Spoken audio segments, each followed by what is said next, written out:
Sevnica is a gorgeous town right in the heart of Slovenia, situated right along the Sava River, which is one of the longest rivers in Europe. The section of the Sava that flows past Sevnica was a popular destination for kayakers and canoeists up until 2008, when a hydroelectric dam was built across it, creating a sort of dead end for anyone trying to go through that section of the river. They would have to stop at the dam, get out, walk around, and then pick up the river on the other side, or that would mark the end of their trip that day. In 2008, while this dam was still under construction, the mayor of Sevnica, who was in favor of the construction of this dam, he understood that this was kind of a bummer for the people in town. While the dam itself was going to provide more electricity for the town, it did kind of end an era. And so he decided he would organize a final trip down the Sava River past the dam while they could still go right past it. And he was calling this trip the Final Descent. And so he went all around town asking people if they wanted to come,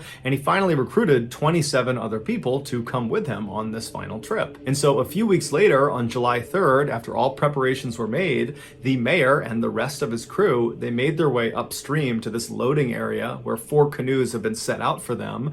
And the staff people that had actually provided these canoes, they offered the group life jackets, and virtually everyone in the group turned it down. It's unclear why they turned down the life jackets, but one could guess that, the river itself was incredibly calm and they were not expecting to be on the water for very long, and so they just decided they didn't need one. And so after all 28 people got into their canoes, 7 people per canoe, they pushed off the shore and they began their slow trip down the river. And the mayor had actually hired a photographer to come along with them to document their journey. So as soon as they take off, the photographer is looking around, taking pictures and filming. The weather was beautiful and the water was calm, and everything was just going really, really well. But about 15 or 20 minutes into their journey, they turned this corner and they got a clear view of the dam, which was about 1,000 feet away from them at the time.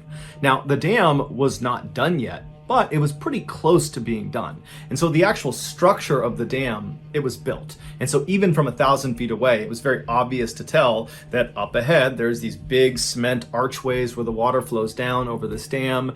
And the whole group pretty much immediately saw they had a problem. The plan, according to the mayor, had been they would get to this dam, but on the left side of the dam, there was going to be a strip of waterway that had not been blocked off yet. Because when this dam was complete, it would completely obstruct the river side to side. But because it wasn't actually done yet, the construction crew had told the mayor that, yep, the left side, there's going to be an area where you can basically just casually go right past. You won't go down the dam. It's totally safe. But here this group is on the water looking at the dam, and even from 1,000 feet away, it was obvious there was no side way to get around the dam. You clearly had to go through the dam, or you had to get out and go around the dam. Now, the river was moving very, very slowly. There wasn't a strong current, and so there wasn't some urgent decision that needed to be made about what they were going to do. The group intuitively knew that the right choice here is to, go to the side, get out of your canoes, and either go around or just end the trip right there. But the mayor and a few of the other people in the other canoes got the idea that, hey, why don't we just go over the dam? I know we're not supposed to, and the construction crew explicitly said, don't go over the dam, it's extremely dangerous. But from the looks of it, it doesn't look that bad. And truthfully, it did not look too bad. This was not some enormous dam with some huge drop off. It was actually a pretty small dam where the water kind of went down this fairly small embankment that was maybe 10 or 15 feet long. And at the bottom of this embankment was some semi-rough water. But overall, it just looked like it might be kind of fun to go down this dam, like you'd be going down a slide with your canoe. And so the mayor was really keen on doing this. He made it seem like it was going to be fun, it was going to be an adventure. And so before long, 3 of the 4 canoes were fully on board with the idea of just going over the dam. The 4th canoe that was not prepared to go over the dam had the photographer in it. And they said, we're not comfortable with this, but we'll pull up next to the dam and we'll just film you guys going over the dam. It'll be really cool. And so after making their plans about who was going to do what, the 4 canoes continued down the river. And when they got about maybe 100 or 200 feet away from the entrance to this dam, the 4th canoe with the photographer pulled off on the left side of the river. They got out, and the photographer lifted up his camera and he began filming the other 3 canoes as they made their approach into the dam. Now, the video from this photographer that was released to the public, it shows the first of these 3 canoes actually going into the dam. And you see these 7 people on this canoe. They're kind of happy and excited looking. They have nervous anticipation, like they're about to start a roller coaster or something. And they're making their way into this dark section inside of the dam. They're basically going through the gates of the dam where they're going to go down this embankment. And as they go into the darkness, as you begin to lose sight of them, you see the back end of the canoe suddenly pops up because now they're going down the actual dam itself. They start sliding down, and then you hear someone in the canoe start to scream, and then it goes completely silent. And then the video just ends. That canoe, right after it slid down that downslope, it would reach the waters below, but the canoe would capsize, throwing everyone on board into the water. And these 7 people, they didn't even have a chance to catch their breath before they were sucked under. Not only because the water was rough at the bottom of the dam and kind of was churning and pulling them under, but also because this is a hydroelectric dam. And at the bottom of the dam, underneath the water where they were all these big openings to underwater tunnels. And these tunnels functioned like vacuums. It pulled water down inside and then ran the water past a turbine, causing it to spin, and that would generate the electricity. That's what the dam actually did. And so after the water was pushed past this turbine, it would be jettisoned out somewhere else downstream. Now, even though this dam was not fully operational yet, these tunnels and the turbines at the bottom of them, they were operational. So as these 7 people are dumped into these incredibly dangerous waters and they're getting pulled down towards these tunnels, the other 2 canoes, they have no idea what's going on with this first canoe. And so they just continue on and they go over the dam. The second canoe that went down the dam, they also capsized at the bottom. All 7 occupants were thrown out and they were sucked down underwater almost immediately. The third canoe that went over the dam, they did not capsize. And so after they cleared the dam and kind of paddled away, they began looking around for the other 2 canoes that should have already been down there. And there was nobody out in front of them. And so they turned around thinking maybe they're closer to the dam, and they don't see anyone, but they see one of the canoes is completely flipped over and the other canoe has been broken apart in the churning waters right at the base of the dam. And they see the wood from this canoe just getting tumbled around. And so this third canoe immediately turns and tries to paddle over to the base of this dam to try to start pulling people out of the water. But when they get over there, there's no one there. The 14 people that had been in these 2 canoes, they're gone. Ultimately, 13 of the 14 people that fell in the water that day would perish, and one of the fatalities was the mayor. The only person who survived who fell in the water was actually the mayor's wife, who by some miracle managed to swim out of the grasp of these tunnels under the water and made it to shore. Over the next several days and weeks, police divers were able to eventually find all 13 bodies, one of which had traveled 25 miles away to Croatia. No information was given about the state of the bodies when they were found, and so we don't know if having been sucked down through these tunnels and forced past these underwater turbines played a role in their death. All the public knows is that all or most of these 13 people were sucked down into these tunnels and then they died. Despite the fact that today there is already tons of shocking content on the internet, there is still something truly insane about Wu Yongning's videos. In 2017, Wu was a 26-year-old climbing enthusiast who was dubbed China's first rooftopper. A rooftopper is someone who, usually illegally, climbs onto rooftops, cranes, smokestacks, big antennas, skyscrapers, or any other really high, dangerous location. Almost always, these daredevils are going to these incredibly dangerous locations in order to capture footage of themselves so they can post it to the internet in hopes that it goes viral and they become famous and make a bunch of money. But because there are so many people competing for the internet's attention, rooftoppers really need to push the envelope if they want to stand out and make it big. And Wu Yongning did just that, and the internet rewarded him with millions of followers and hundreds of thousands of dollars. Most rooftoppers would go to the tops of these incredible locations and then take selfies of themselves standing there posing at the top. Wu would do that, but he also did a couple other things that nobody else was doing that kind of became his trademarks.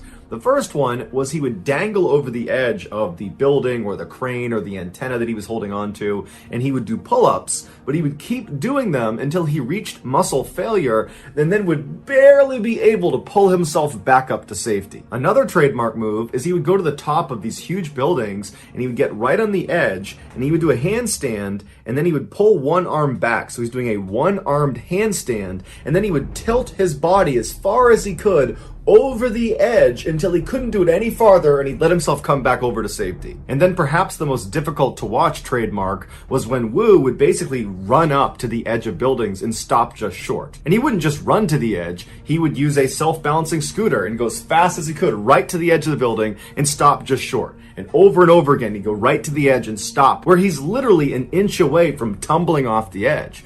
Or he'd line himself up where he knew exactly how far he was from the edge, and he would do these really aggressive somersaults forward, and he would stop with his legs dangling off the edge of the building. And of course, all of these trademark moves were done without any safety equipment, and most times Wu did these stunts without anybody there to potentially pull him back up if he gets stuck. About 3/4 of the way through 2017, Wu had posted over 500 videos and live streaming clips to various social media sites, and he was starting to make some real money off of it. On one video sharing site alone, he had made over $80,000 just from donations that had come in. And so it was clear this was becoming a career. But as the money and the fame were coming into Wu, he started to realize that in order for him to stay on top and keep earning at this level, he would need to continuously outperform his last big stunt. And already he was brushing up against death on virtually every video he took. In early November of that year, Wu heard about a competition that was offering $15,000 to its winner. The details of this competition are hazy at best, but from the sounds of it, it was a viral video competition.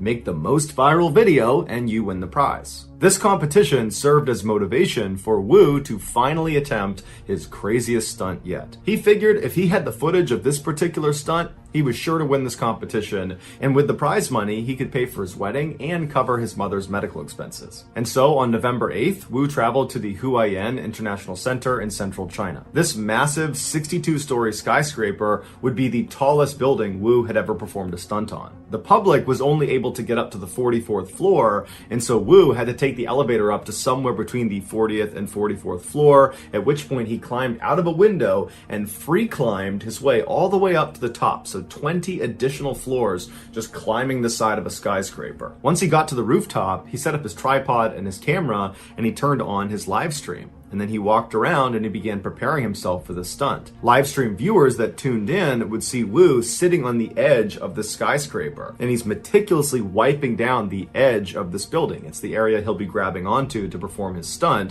which was going to be his trademark pull-ups. And so after several minutes of Wu cleaning this ledge, he begins to lower himself where his arms are still tucked up over the ledge. So he's not hanging, he's got his arms kind of anchored on the top. He's like testing the edge of this lip. And he kind of feels around and he can tell that it's not a good grip. It's not good enough for him to go down to a full extension. And so he pulls himself back up and he goes back to wiping down the edge. And from the looks of it, it seems like Wu is actually pretty nervous about this stunt. And normally when you watch Wu's videos, he doesn't seem nervous at all, even leading up to his stunt. But this one just seemed different. And so after again wiping down this ledge as much as he possibly could, he gets himself ready, lowers himself onto his arms, he lets his legs drop over the edge of the building, and then he goes to full extension. And from there, he does 2 complete pull-ups, and then after the second pull-up, he begins to try to pull himself back up to safety. But he's fatigued and he can't quite get himself up over the edge. He starts to use his feet to try to use the glass to push himself back up, but he can't get a grip. And for the next 15 seconds, Wu is desperately trying to get himself up and over this ledge. He's trying to muscle himself up, but it's obvious he's completely fatigued. I mean, he did free climb almost 20 stories to get up there, and so it makes sense his arms would be tired. But there's nobody up there to help pull him up. And so after a while, he goes back to full extension because he can't do anything, and he looks down as if he's sizing up if he can survive this fall, which he obviously can't. And then the camera picks up a sort of whimpering sound that appears to come from Wu, and then he loses his grip and he falls to his death. Here is a segment of his final video right before he fell. During the California Gold Rush of 1848, hundreds of thousands of Americans living on the east coast of the United States packed up their things in covered wagons and headed west for California to attempt to, quite literally, strike gold. About a year after the rush started, so in the winter of 1849, a group of about 100 would-be gold prospectors were on their way across the continental United States to California when they got lost in this totally barren stretch of desert, roughly 500 miles from their destination, which was San Francisco. They would spend the next 2 months driving around this desert looking for a way out, but they wouldn't find it, and so finally they just stopped, set up camp, and waited to die. But as a last-ditch effort, they sent ahead 2 of their fittest men to try to go out and find help. And miraculously, those 2 men would find help, and it wasn't long before the lost pioneers were going up and over this mountain pass out of the desert out to safety.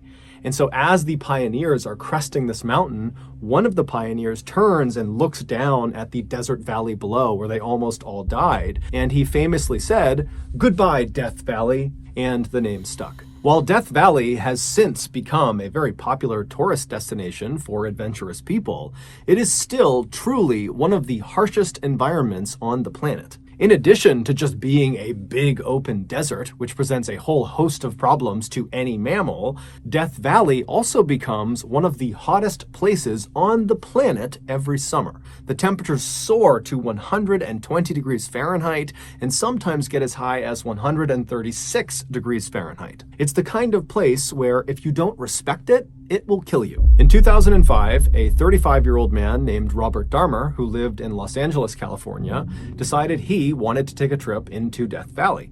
Specifically, he wanted to go to the hot springs located in the northwest corner of Death Valley, and actually there's a nudist resort that is right around those hot springs, and so Robert wanted to go check that whole scene out. And so on July 26th of that year, Robert left Los Angeles in his Volkswagen van, and he drove north about 4 hours until he got to Bishop, California, which is a small town where some of his family lived. After spending the night with them, the next morning when Robert got up, he got back into his van and he drove south about 20 minutes to a town called Zurich, California, where he picked up Death Valley Road. This road covers the entirety of Death Valley, starting from its northern entrance, where Robert was, all the way south 140 miles to its southern entrance. And this road is actually basically a straight line. But off of this very straight road are literally hundreds of miles of unpaved roads that splinter off in all directions across the desert.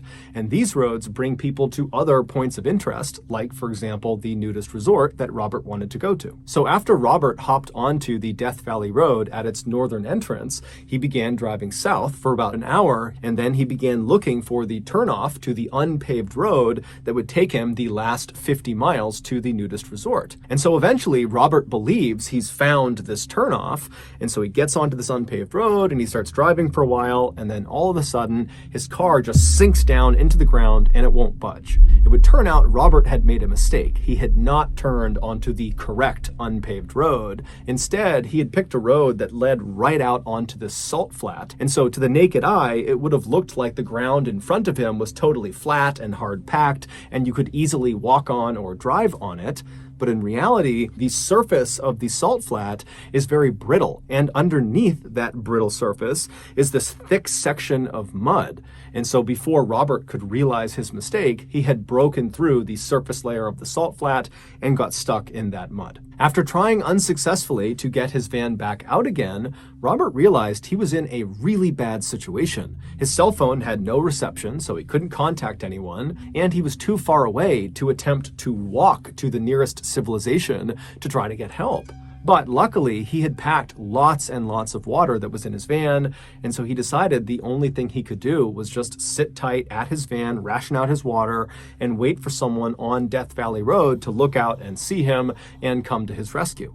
But after waiting for 6 days, no one saw him. And now his water supply was dwindling, and so Robert decided his only option was to abandon his van and make the walk to civilization. And so he packed up all the water he could, he threw it on his back, and he began to walk. And just like the lost pioneers of 1849, at the very last second, Robert was rescued. As he stumbled across the desert, his canteen empty, this group of teenage boys and a few adults who were part of this group called the League of Venturers were out in Death Valley doing search and rescue training.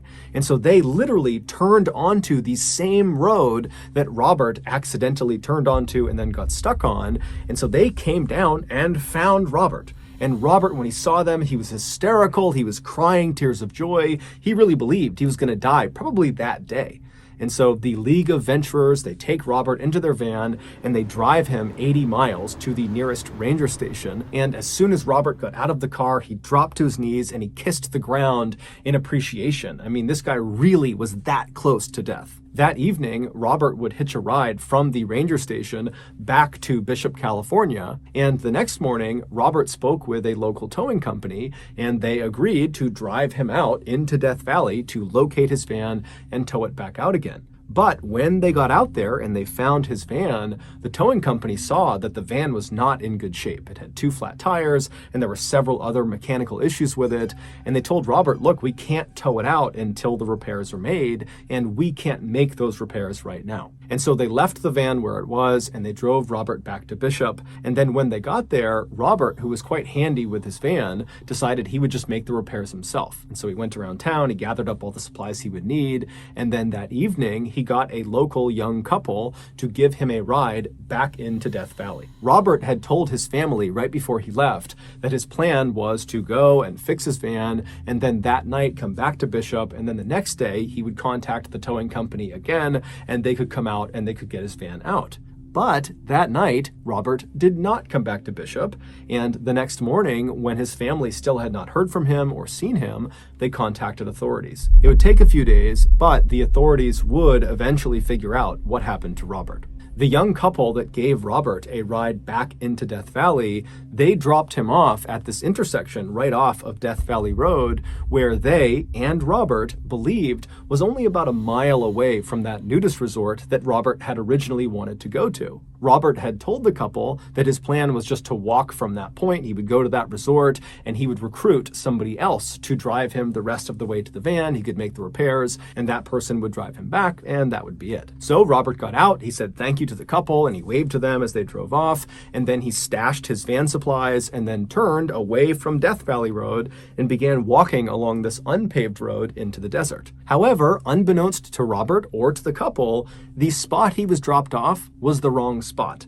He was not a mile or less away from this resort. He was about 15 miles away from this resort, and the path was fairly circuitous, so even if he knew the distance, he likely would not have been able to even navigate his way there. And so after wandering down this unpaved road for about 10 miles, Robert left the unpaved road and began heading out into open desert, likely seeking water. Robert would eventually collapse and die just 4 days after he had been rescued from the exact same situation. When his body was found, he didn't have a GPS or a map or even a container for water.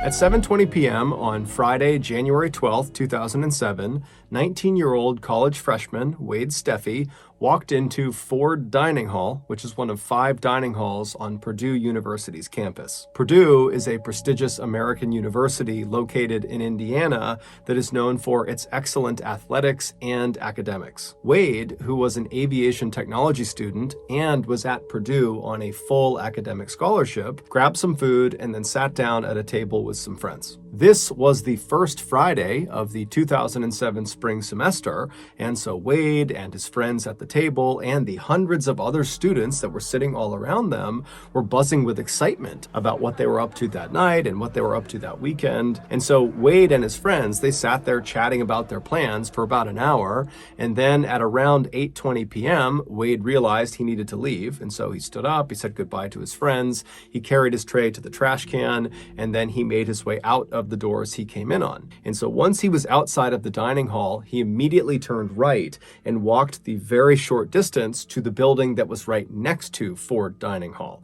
And so that building was called Owen Hall, and it was a dormitory. Now, this was not Wade's dormitory. He actually lived in a different dorm called Cary Quad West, which was located on the other side of Ford Dining Hall. And so Wade goes inside of Owen Hall because he has some friends in there, and he makes his way to their room. And when he goes inside, he sees they're all kind of sitting around chatting and drinking some alcoholic drinks.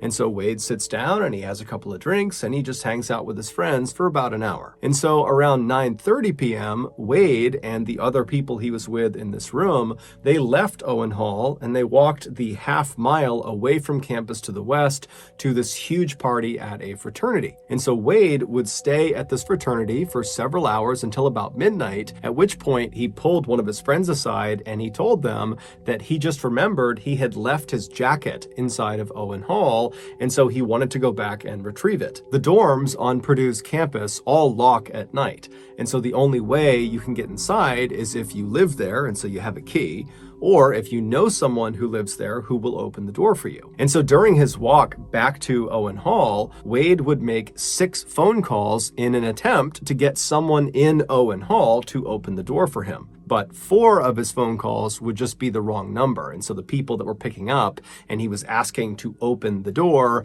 they didn't know what he was talking about, and so they hung up.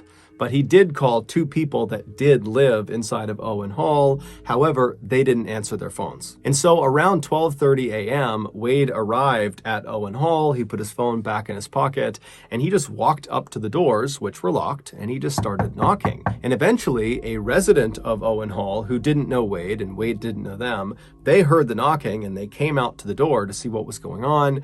And they looked through the glass and they saw Wade, and apparently they decided that Wade looked too intoxicated to let into the building, and so they refused him entry. And so Wade apparently stood there. He kept knocking for a little bit, but he eventually just kind of gave up. He turned around and he walked away. Fast forward a few days to Tuesday, January 16th, and Wade's roommate, who had actually been gone all the past weekend, he returned, and the first thing he noticed when he got back to his dorm was that Wade was not in the dorm. And so he called and texted Wade, but he didn't get a response.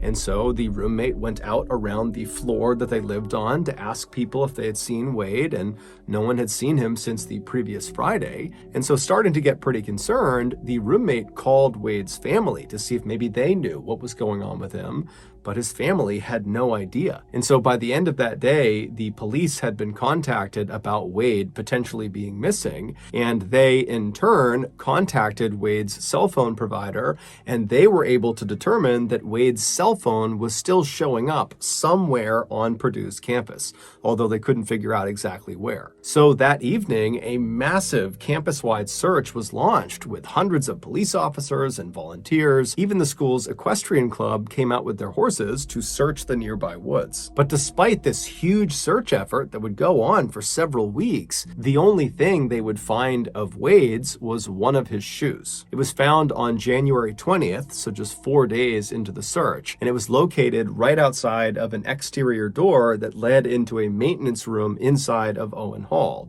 But when they searched this maintenance room, Wade wasn't in there. Finally, after nearly a month of searching, when they still had not found Wade, the official search was called off. On March 19th, roughly 2 months after Wade had been reported missing, a maintenance worker was downstairs in the laundry room of Owen Hall when they heard a strange popping sound. At first, the worker thought it was actually coming from one of the washers or dryers that was on, and maybe there's a loose coin or some piece of metal that was inside of the washer or dryer that's getting banged around inside, and that's making the sound. And so this worker began walking around the laundry room, kind of listening in to each of the washers and dryers that were on to see if they were making this sound. And so as he's doing this, he hears the popping sound again, but it's clearly not coming from any of the washers and dryers. In fact, it's not even coming from inside the laundry room. It's coming from somewhere out in the hall. Curious, he leaves the laundry room and he goes out into the hall, and as soon as he's standing in the hall, he hears the popping sound again.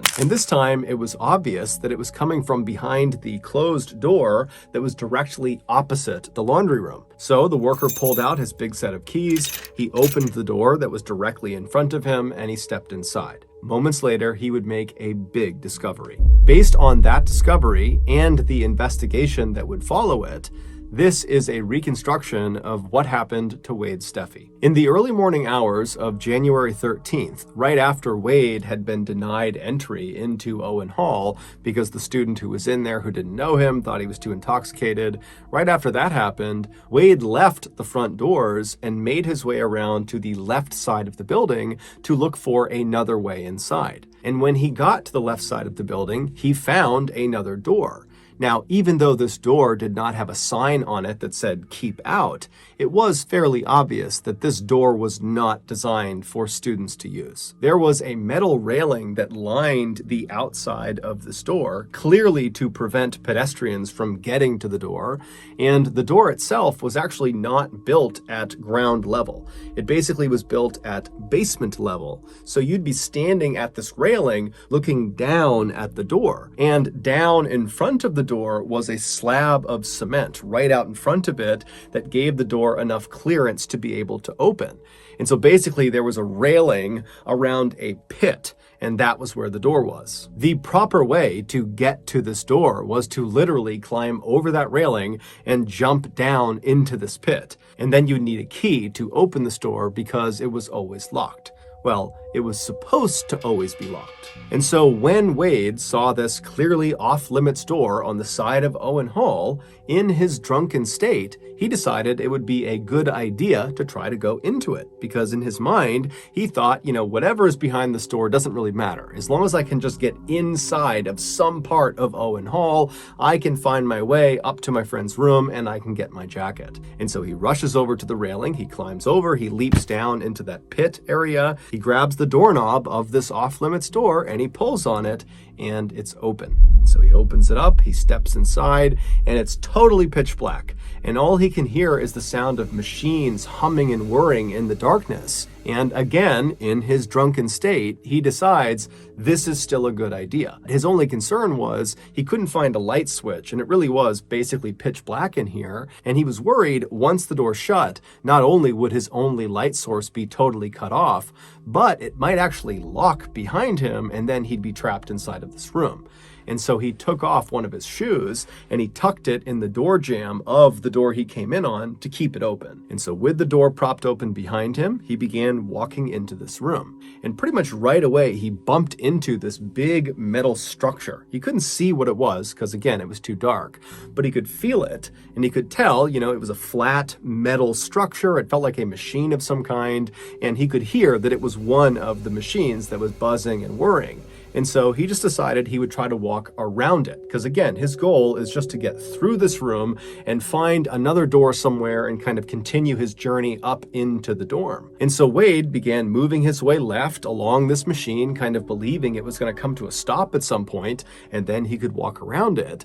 But it would turn out this machine was very big, very wide. And so by the time he actually got to the left edge of this machine, he was practically right up against the wall of the room he was in. And when he got there, he realized the space between the side of the machine and the wall of the room was big enough that if he turned sideways, he could basically squeeze his way past it. Now, he had no idea how far into the room this strange machine went, but in his drunken state, he decided it was a good idea. And so he turns sideways, so his back is to the wall of the room, and his chest is going to be facing the machine, and he begins pushing himself into that narrow space. And so as he's making his way, his hands are up, kind of protecting his face and neck, and at some point, he kind of begins to trip. Now, he didn't actually fall because he's basically wedged into this tight space, but for a second, he reflexively grabbed with his hands onto this machine right in front of him, and just by chance, his left ring finger slipped into a very narrow hole that was about 2 inches deep. The room that Wade was inside of was called an electrical vault,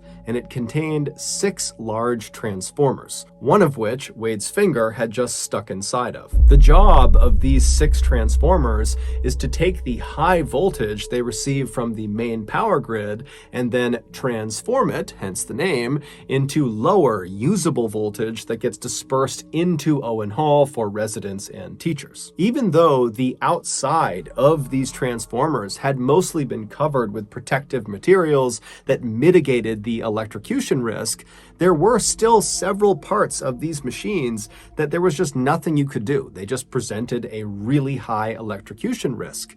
And one of those sections you needed to be extra careful with was that 2-inch hole that Wade's finger slipped inside of. At the back of that hole was an exposed electrical conductor, and the second the tip of his finger touched that conductor, between 2,000 and 4,000 volts of electricity were pumped into his body. For reference, when people get executed via the electric chair, they are electrocuted with 2,000 volts of electricity. Wade likely died instantly. But because of the fact that he was kind of wedged between the transformer and the wall, after he died, he didn't just slump onto the ground. Instead, he remained in a semi-upright position with his finger still stuck inside of that hole. And so for the next 2 months, his body just continued to be electrocuted every second. Finally, sometime in March, as a result of Wade's body fluids draining out of him, the electrical current that was being pumped into him altered its course and began snapping outside of his skin into the ground. And so the sound of the electrical current actually striking the ground was that popping sound that the maintenance worker heard. The door that the maintenance worker opened in order to investigate the sound was the only other door that led into the electrical vault, the other being the exterior door that Wade had gone in on. Initially, when the worker opened that door and looked inside of the vault, he actually didn't see Wade, but he smelled something funny, and that was what led him to walk into the room and make his way around, and that's when he spotted Wade's body. Earlier, on January 20th, when they found Wade's shoe,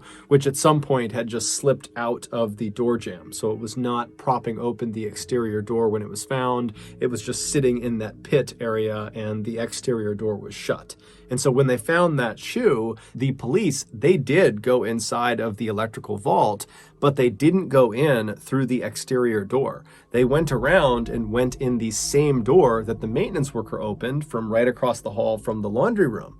And when they opened it up, they just looked into the room. They didn't walk into the room, they just looked from the doorway, and from their perspective, they couldn't see Wade. And so that was why initially they had said, Wade is not inside of that room. Ultimately, because that exterior door to the electrical vault was supposed to be locked at all times, and clearly it was not because that's how Wade got in, Purdue was found to be negligent, and so they agreed to pay Wade's family $500,000, and they also set up a scholarship in Wade's name.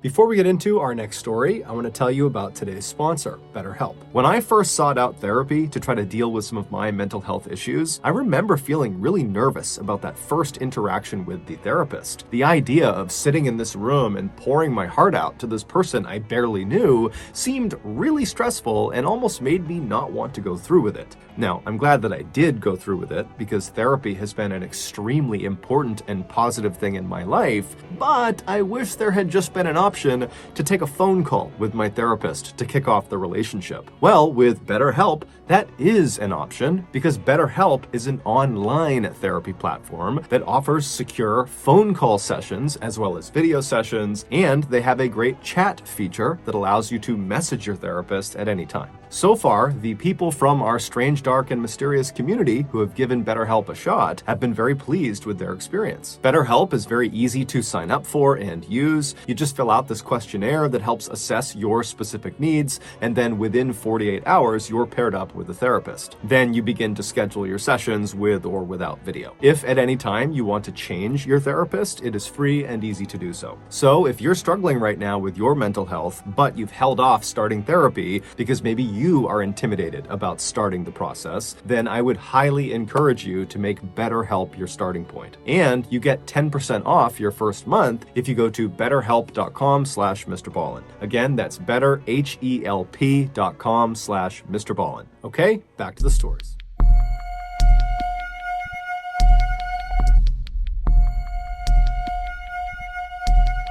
In late 2002, 25-year-old Jason Chase worked as a sheep shearer in an area called Gisborne, which is located in the northeastern section of New Zealand. When Jason wasn't working, he was often on his bike, cycling up and down the coast, preparing for his next road race. In early December of that year, Jason contacted his family, who lived in a small town called Dannevirke, which is located about 200 miles southwest of Gisborne, and he told them that he wanted to come visit them for Christmas. However, he didn't know exactly when he would actually arrive at their house because his training and work schedule were fairly hectic, but he told them, "Don't worry, I will be there at least on Christmas Day, December 25th, or a couple of days earlier." His family was thrilled, and they said, "No problem, we can't wait to see you whenever that is." And so by the time mid-December rolled around and Jason still had not arrived at his family's home in Dannevirke, his family wasn't concerned at all. However, that would soon change. On December 13th, a hunter was driving along the many winding back roads of the Ruahine mountain range. This mountain range, which is located about 8 miles north of Dannevirke, is a very isolated and rugged wilderness area that's full of steep gorges and gullies and very thick brush. And so as this hunter rounds the turn on this road, he looks up ahead and he sees there's a car parked on the side of the road. And so this hunter pulls up right alongside this car and he looks over and he can tell, there's no one inside of it. There's no obvious damage to the car. And then the hunter began kind of scanning around the area to see if there was some obvious reason someone would stop right at that particular spot. But when he looked around, all he saw was thick trees on either side, and the mountain kind of sloped down on either side. And so there was nothing unique about this spot. And so something just kind of struck the hunter as odd about this car. It just seemed totally out of place. And so operating on a hunch, the hunter would leave the mountain range and head into Dannevirke, and he would contact police and he would tell them about this car and where it was located, because in the hunter's mind, maybe someone had been reported missing in the area and maybe this car is connected. And so after hearing about the car, the police did not know of any missing person cases that were connected to a car that matched the description the hunter had given. But just to be safe, the police hopped in their vehicles and they drove up into the Ruahine mountain range and they went to the spot the hunter described. And sure enough, off to the side of the road is this parked car, and it's still unoccupied. After inspecting the vehicle, the police came to the same conclusion the hunter did, that there was no obvious signs of damage to the car that might have forced someone to abandon it. And then when they looked in the window at the gas gauge, they saw the gauge was full. And so the police kind of wandered around the area, kind of doing an initial search to see if maybe the owner of this car was nearby. But, there was no one there. They're in this very isolated part of this wilderness area. And so the police just took down the license plate of the car and they went back to their station. And when they got there, they ran the license plate number, and it turned out the car belonged to Jason Chase. When Jason's family was contacted about, why is Jason's car up in the Ruahine Mountains, where's Jason? His family was pretty surprised. They explained to police that Jason had made plans to come visit them around Christmas time, and so they were expecting him to come this way. And the Ruahine mountain range, it is only 8 miles away from Dannevirke, so in theory, maybe he stopped there on the way to their house, but they told police that just didn't make any sense. So as a precaution, the police decided to launch a search for Jason. And unfortunately, despite hundreds of people on the ground searching the Ruahine mountain range and helicopters overhead flying all over the place, no trace of Jason was found. And so the official search was called off right before Christmas, but Jason's family and friends, they continued to look for him. And on January 3rd, they would find him. One of the family friends who had agreed to continue looking for Jason after the official search had shut down was a farmer who owned a plane. And on January 3rd, as he did one of his passes over the foothills of the Ruahine mountain range, he looked down and he saw this bright red thing that looked totally out of place. And the pilot couldn't tell what it was, and so he took note of its location, and then when he landed, he passed those coordinates off to the ground team. And so the ground team, they made their way over to this location, which was quite far away from where Jason's car had been. And after making their way through some very thick brush and some very steep sections, they eventually walked out to this big open clearing. It was a dry riverbed, and right in front of them, in the middle of it, was the bright red thing. It was Jason's shirt, and Jason was still wearing it. He was found lying on his left side with his legs stretched out. He had on his bright red rugby t-shirt, some khaki shorts on, and he had no shoes or socks on. According to the searchers who first saw Jason in this dry creek bed, they would say the scene was very peaceful and it almost looked like Jason had lied down to fall asleep. But Jason was not sleeping, he was dead. Jason had no visible injuries, and there was no sign of a struggle in the area.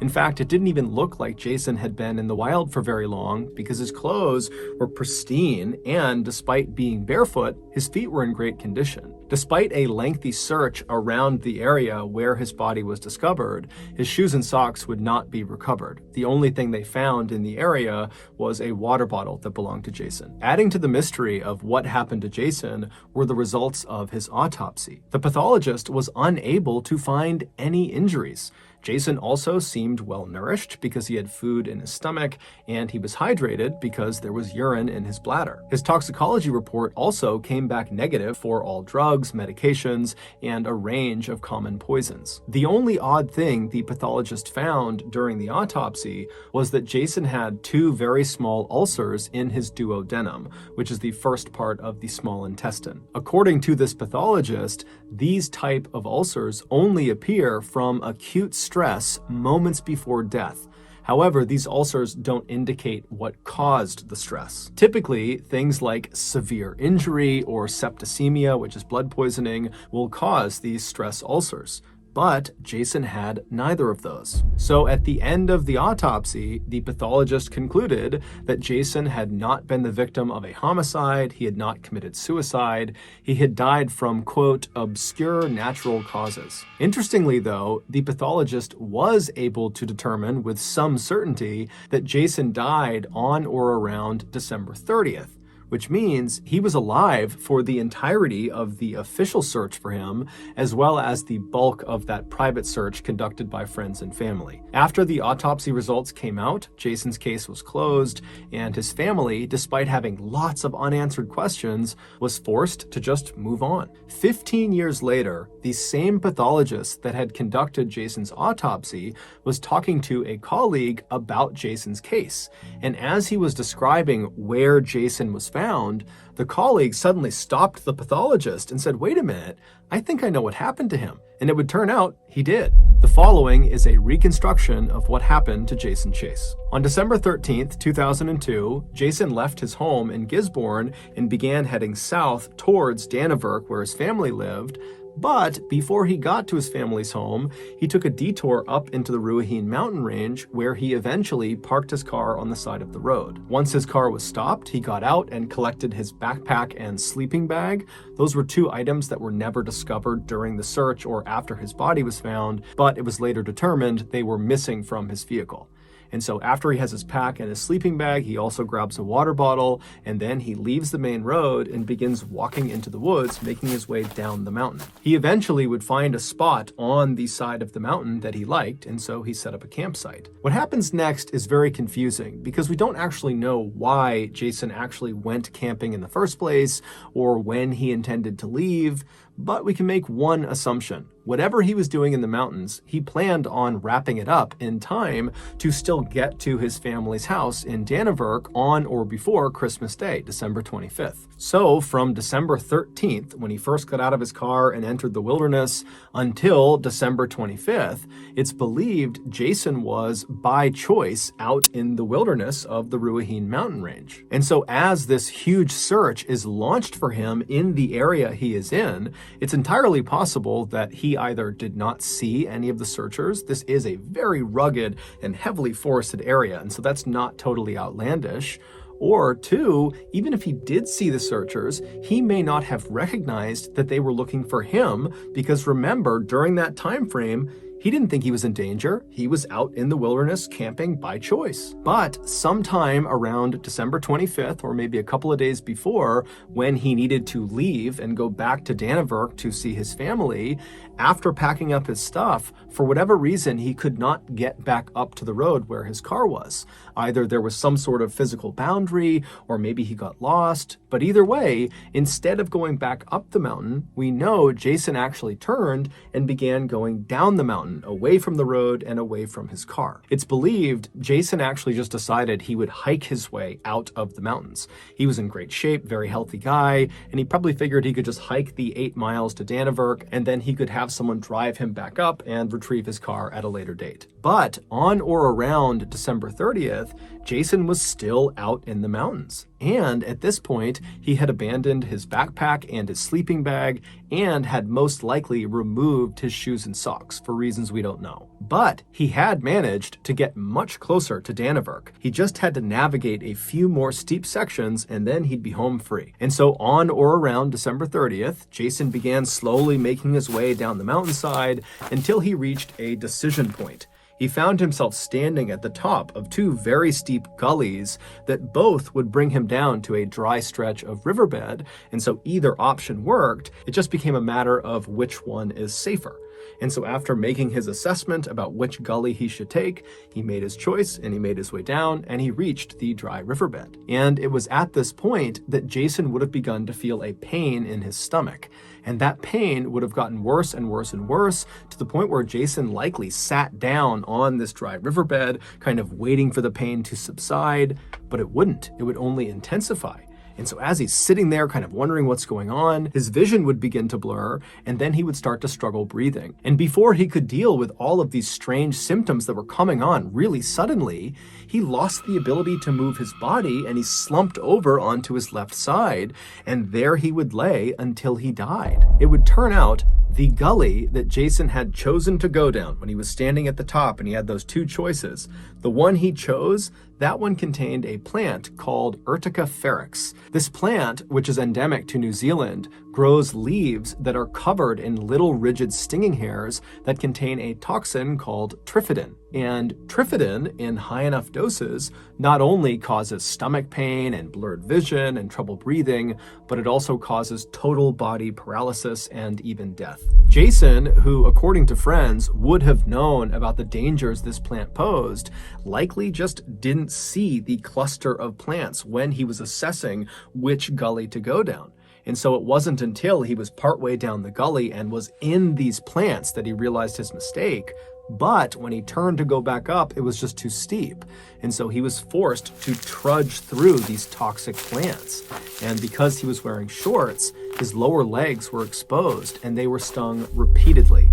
And so he was dealt a lethal dose. The reason the pathologist was not able to identify this as Jason's cause of death is because the stingers on those plants, they don't leave any marks on the human body. And its poison, trifidin, is so rare that when they sent out that toxicology report, they didn't include it. They did not test for trifidin. And so it wasn't until 15 years later when the pathologist's colleague heard that Jason had been found in the Ruahine Mountains that the colleague said, wait a minute, have you checked for trifidin? Because he knew the Ruahine Mountains were home to clusters of that toxic plant. And so sure enough, they went back to where Jason's body had been found, and lining the gully that he had come down were dozens and dozens of those. Full transparency, this next story was pretty difficult to put together because the details of what actually happened to the victim are just really difficult to decipher. And so I think I've been very thorough and I've done a good job describing what happened, but I'm willing to accept it if I'm not right and this is actually inaccurate. And if you think I am, feel free to let me know in the comments. With that said, here we go. In 1974, 18-year-old Debbie Stone landed what she considered to be an amazing summer job. She was hired to work at Disneyland in Anaheim, California. Her specific role was to be a hostess at a brand new attraction called America Sings. Disney had basically converted an old carousel, which is a ride that spins around in a circle. They had converted it into a rotating stage, and they put up partition walls all along this rotating stage to create 6 distinct stages on this rotating stage. And so on each of these 6 stages were different sets of these robotic animals that played different songs about America. And so the way this would work if you were in the audience is you would walk into this theater that looked like a single theater with one stage right in front of you, but really what you were looking at is one of these 6 stages. And so the audience would sit down, they would see one of the acts, they'd see one performance on one of the stages, and then the stage would rotate. And so the audience would remain in the theater until all 6 stages had rotated in front of them and played their 2 to 4 minute long act. Debbie's job at America Sings was at the beginning of these shows where the audience would watch all 6 acts. She would go up before the very first act. She'd go on stage and she would greet the audience. And then the show would start. It would filter through all 6 of the stages. And then Debbie would get back on stage and she would say goodbye to that group of audience members. It was a simple gig and Debbie seemed to like it. And so on July 9th of that year, which was 9 days after this attraction had opened, and so it was 9 days after Debbie had started her job, Debbie was asked to come in for an evening shift. And so she left her house and she made it out to the attraction at about 10 p.m., which was right at the start of a show. And so she went right inside, she hopped on stage, she greeted the audience, and then she left the stage and the show began. And so over the next 30 minutes, all 6 of the stages performed their acts. And then after the 6th act was done, Debbie dutifully climbed back onto the stage. She said goodbye to the audience. And then as that audience was leaving the theater, she turned around and walked towards the back of the stage she was on. What happened next requires some additional explanation. Each of the 6 stages that made up this attraction had a fairly tall back wall.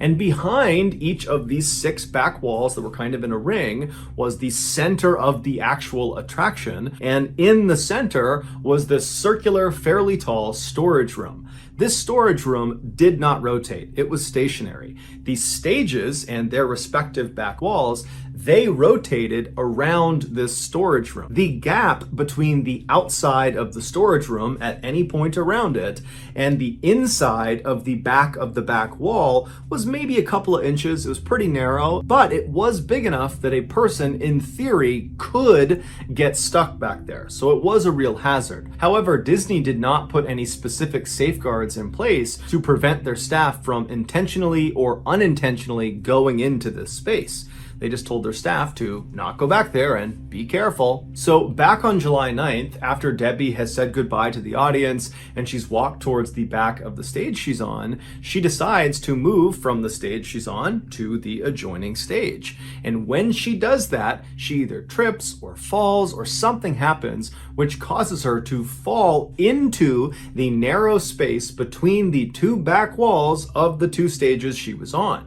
And so she falls through that gap and then gets wedged between the outside of the storage room and the back of one of the back walls. She tries to pull herself up and pull herself out of the space, but she realizes she's stuck. And so she starts to panic and she starts screaming for help. None of the staff hear her, or they don't recognize that this is a real call for help. And this new wave of people that are coming in, the new audience, they're all talking loudly. There's music playing. They don't really hear her. And anyone that actually did hear her calling for help, they would later say they thought it was part of the show. And so as Debbie is screaming bloody murder, she cannot get out of this gap, this narrow gap she's stuck in. These stages, they start to move because the show is going to start. And because Debbie has nowhere to go, when the stage began to rotate, she got forcibly dragged and twisted and rolled, and her body began to contort, and bones started to break, and she was forced to continue moving through this narrow space because the stage was just going to keep on going until it reached its next position. And so finally, after it dragged her all the way to its next position, Debbie didn't die. She was grievously injured. She probably had dozens of broken bones, but she was alive and she's still totally stuck and she's screaming with every ounce of energy she has. But again, the audience, even though they heard her screaming, they assumed it was part of the show. And apparently the staff also heard her screams and convinced themselves it was just no big deal. And so 2 to 4 minutes later, when the act was complete, the stage began to rotate again. And so Debbie again is rolled and contorted and crushed and dragged and smashed and broken as the stage again rotates to its next position. And she's still not dead. She's screaming out for help. No one is coming to help her. And so the entire show would play out with the stage rotating through all of its sections. And then finally, at the end of the show, when one of the audience members alerted the staff that, hey, you should really go check out that screaming we heard. And at that point, they went for a look and they discovered Debbie, and she was very obviously deceased. Disney would pay a small settlement to Debbie's family, and then they would put up a number of safeguards on the America Sings attraction to make sure something like this never happened again. In June of 2018, 18-year-old straight-A student Tyler Turner graduated from his high school in Central California. In the fall of that year, he was scheduled to go to the University of California, Merced with a full scholarship. He planned to study biochemical engineering because he was born with cerebral palsy and wanted to help other people with the condition. In August of that year, one of Tyler's friends said they wanted to go skydiving to celebrate their birthday. Tyler was nervous about it, but he had never done it before and figured, you know what, it'll be fun, I'll do it. His mother, Francine, who was very close with her son, was very nervous about her son jumping out of a plane, and so she asked if she could tag along to provide moral support and maybe take some pictures, and he said that was fine. So on the 6th of the month, Tyler and his mother hopped in the car and drove over an hour north to the Lodi Parachute Center, where they met up with Tyler's other 3 friends. They were all very nervous, but very excited. So the group went inside the main building, and Tyler went up to the counter and he paid $100 for a single tandem jump from 13,000 feet. A tandem jump is when 2 people jump together under one parachute. And so most commonly, you're going to have the instructor who's got the parachute on his or her back, and then on their chest, harnessed at 4 different points, is going to be their student or whoever they're jumping with, and they don't have a parachute. They're just tethered to the instructor who has the parachute. And so in this case, Tyler would be strapped on to his instructor. And so the advantage for Tyler as a first-time jumper is that he would not need to do anything once they're in free fall. The instructor would be 100% in control of keeping them steady in the air, of pulling the parachute, of dealing with any malfunctions, of flying the canopy, and of landing. It's all done by the instructor. After paying, Tyler and his mother walked over and met his instructor, the guy he'd be strapped onto. It was a 25-year-old man named Young Kwan who told him he had jumped over 700 times. And so Young told Tyler that he needed to watch a safety video before they did anything else. And so Tyler and his mother walked into the room, they sat down, the TV turned on, and a very simple safety video came on. And partway through it, another instructor walked in and just turned it off and told Tyler and his mother, you've seen enough, you guys can go. Francine was a little bit alarmed at this behavior because it seemed odd to skip over safety when you're jumping out of a plane for the first time, but she figured, you know what, they must know what they're doing, I'm sure it's fine. Just before 10 a.m., Young helped Tyler get into his tandem jump harness that would allow him to connect onto Young's chest, and then afterward, Tyler walked over to his mom, gave her a big hug, told her he loved her, and then he departed his mother and walked his way over to the staging area where he and the other jumpers, that included his friends, were waiting for the plane to start so they could actually board. While they waited, Tyler was really nervous, and his instructor picked up on it, and so to put Tyler at ease, he began filming Tyler and interviewing him about his upcoming jump to kind of make light of the whole situation, and it seemed to work. My name is Tyler Turner. What do I do here? I am going to jump out of a plane. It's your first time. First time indeed. That's my mom over there. Hello. Very loving mom. Done a lot for me in my life. Hope more that she'll help me with more of my life, because I want to make it.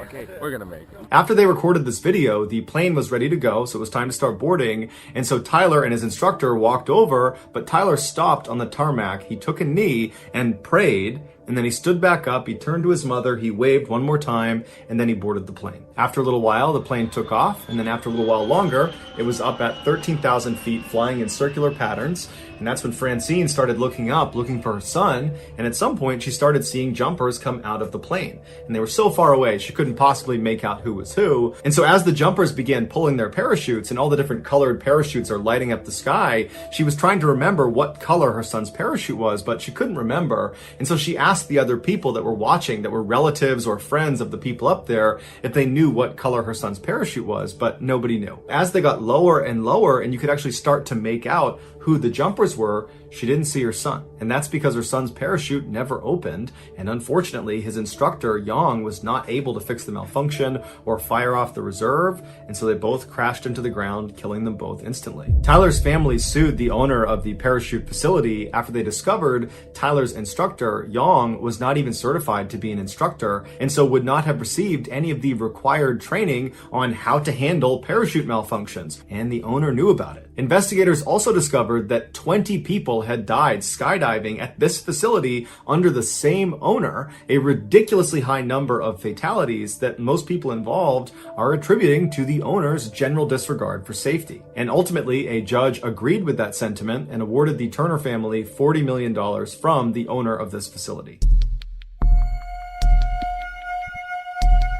In 1962, Chileno Sanchez was born into a poor family in the Mexican state of Sinaloa. When he was just 15 years old, one of his sisters was assaulted by a very rich and powerful man in their town, and so he never got punished for it. 2 years later, when Chileno was 17, he saw this man at a party and he walked up to him and shot him in the head, killing him instantly. After the murder, Chileno fled to Tijuana before ultimately crossing the US border into Los Angeles, where he stayed with his aunt. He worked odd jobs like picking vegetables and selling cars before he ultimately went into business with his brother, who was back in Mexico, and he worked with him to smuggle Mexicans into the US. But that operation stopped in 1984 when his brother was murdered in Tijuana. To commemorate his brother, Chileno, who always loved music, wrote a song about him. And he formatted the song in the typical Mexican ballad style called corrido, but his lyrics were graphic and gritty, something nobody else did when they wrote a corrido. Chileno spoke honestly and openly, not only about how his brother was killed, but also the struggles of living around drug trafficking and violence in Mexico. Shortly after writing the song, Chileno wound up in jail in Tijuana, Mexico, and while he was there, he would sing the song he wrote about his brother, and other inmates heard it and loved it. They had never heard a corrido sung like that. And so they asked Chileno if he would write songs about them and their exploits. Soon, Chileno was being commissioned by all these inmates in this prison to write their songs in exchange for money and for favors. When Chileno got out of prison, his unique songwriting abilities had spread beyond the prison walls to other criminals and drug traffickers and kingpins in Mexico, and before long, Chileno was being approached by those people to write their songs. His corridos pioneered a new subgenre of music called narco corrido for their ties to the narcotics industry. Some people today compare the style and lyrics of the narco corrido to gangster rap. By 1987, Chileno's music was not just being shared amongst his paying clients. It had spread into Los Angeles and all over Mexico and was becoming very popular, even though it wasn't being played on the radio because radios thought his lyrics were too graphic. And so it was spreading largely because of word of mouth and because Chileno himself would go to car washes and street corners and he would sell his cassettes to anybody who would take them. By 1991, Chileno was so famous that he actually went on tour, and everywhere he went, the venue would be completely sold out. But given what his narco corridos were about, largely about drug trafficking and the people that are involved in that ecosystem, the people that would actually come to his performances were often rough and dangerous people, or were at least tied to rough and dangerous people. In 1992, when Chileno was performing in California, while he was on stage, this 33-year-old guy rushed onto stage with him and drew a gun on him, and Chileno, who was always carrying a weapon himself, drew his pistol and fired at this guy first. And then what ensued was this crazy gunfight on stage, practically point blank, between Chileno and this guy. And they both managed to shoot each other. Chileno got shot in the lung, and this guy got shot in the mouth. They would both survive. But 8 audience members also got shot, and one of them actually died. This made international headlines, and by all accounts, should have devastated Chileno's career. But in fact, it had the opposite effect. It made him 10 times more famous because Chileno, he was representing narco corrido music. And so in being the face of that, he kind of represented drug trafficking and criminals and outlaws all over Mexico and in the United States. And so he was kind of representing a very tough group of people. And so for him to have stood his ground on stage and shot first at this guy coming to attack him, it made him look brave. It made him look like a warrior. It validated him as the right person to be the face of narco corridos. But Chileno also understood that this probably was not the last time that someone was going to try to hurt him. That in virtue of being the face of narco culture, there's bound to be people that are very violent that don't like him, and they might come after him too. And so he actually told his inner circle that he thought his days were numbered, that at some point someone was going to kill him. 4 months after the shootout, Chileno was back home in Sinaloa, Mexico, performing at a concert that his friends had told him he shouldn't do because he had lots of enemies in his hometown. But Chileno really wanted to do it. He got into the venue, he got on stage, his band was getting ready,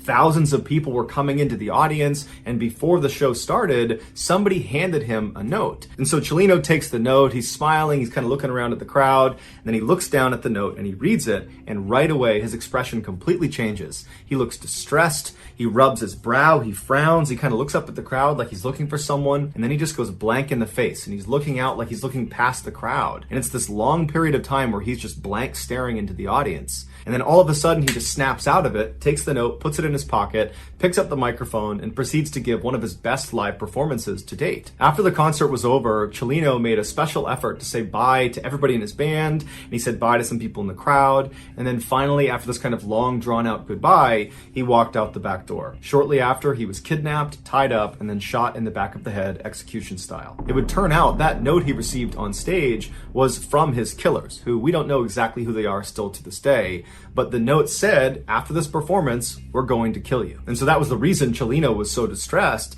because whoever it was, he obviously understood it was a credible threat. But instead of panicking, he just decided he would give an amazing performance and then face his destiny. And so when he went outside, he knew he was going to get murdered. And he did. Here is the moment Cellino was handed that note on stage, informing him he had been marked for death.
Thank you for taking the time to watch the video. I hope you enjoyed it. If you did, please like, comment, and subscribe to the channel for more content.